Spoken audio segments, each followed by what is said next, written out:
Responsible. मैं उस पर आ रहा हूँ ना, तो नीतीश कुमार जी कोई गलती करें या ना करें, अच्छा। उनको हटाना है।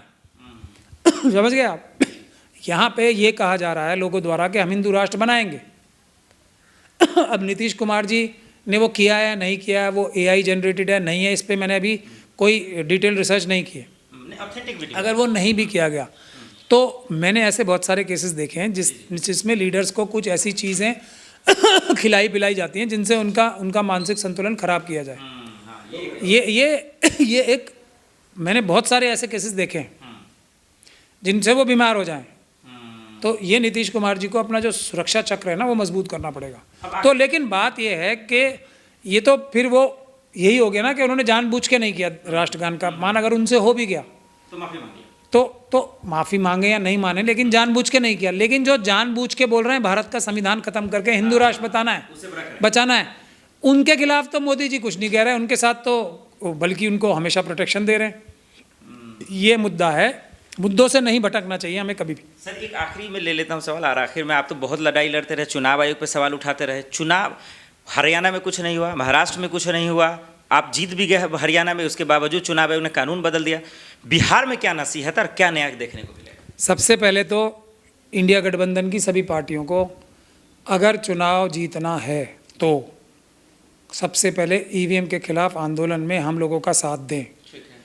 EVM ख़त्म तो फिर आप कितनी भी गलती कर लेना और RSS और BJP जितनी भी दूसरी बेईमानियां कर लें, जनता आपको जिता देगी।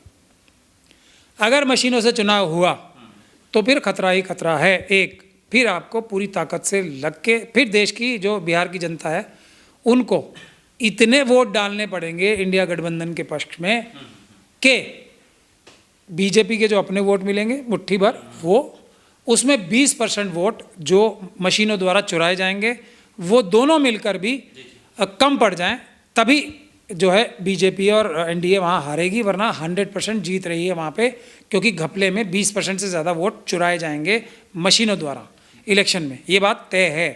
बाकी कोई चीज़ वोटर लिस्ट वगैरह में भी घपला होता है, लेकिन वो इतना बड़ा घपला नहीं हो सकता, इतना बड़ा अमल में नहीं लाया जा सकता वो कि वो चुनाव ही हरा दे।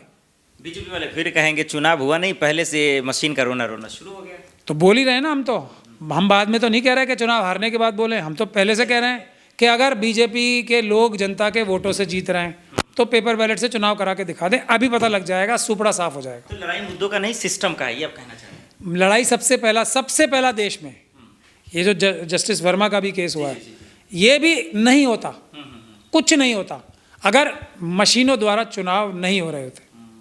सब बीमारियों की जड़ जो है ना ये मशीनें हैं, क्योंकि इससे लोगों को लगता है कि मोदी जी तो हमेशा जीतेंगे, तो अगर हम मोदी जी की चमचागिरी कर लें तो हम कुछ भी कर लें बच जाएंगे, ये गलत है। अगर मोदी जी घटने का डर भी होगा तो फिर लोग कुछ ना कुछ ईमानदारी से काम करना भी शुरू करेंगे। अभी तो बिल्कुल जनता का डर ही खत्म हो गया, मशीनों ने डर खत्म कर दिया जनता का। बहुत शुक्रिया।